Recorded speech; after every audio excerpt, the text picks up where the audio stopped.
কি গো, বাবা মা আসছে, ফোন করেছিল। বাজার থেকে কিছু কি চিকেন টিকেন নিয়ে আসি নাকি?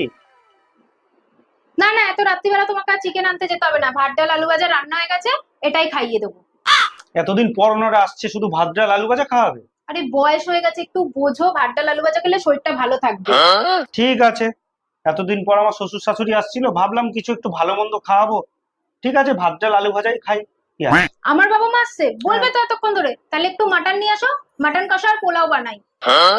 এত রাত হয়ে গেছে, তুমি মাটন কষার পোলাও খাওয়াবে এই গরমে? ভাত ডাল আলু ভাজাই করো। তাহলে একটু চিকেন এনে দাও, চিকেন আর ভাত করি। এই বয়সে এখন রাত্রিবেলা চিকেন খাওয়াটা ঠিক না, তুমি ভাত ডাল আর আলু ভাজাই করো। তাহলে একটু মাছ এনে দাও, একটু মাছের ঝোল আর ভাত করি। না, প্লেন ভাত ডাল আর আলু ভাজা, কোনো রিচ নেই। তাহলে একটু ডিম কষা তো করি। না না, একদম না, ভাত ডাল আলু ভাজাই করো।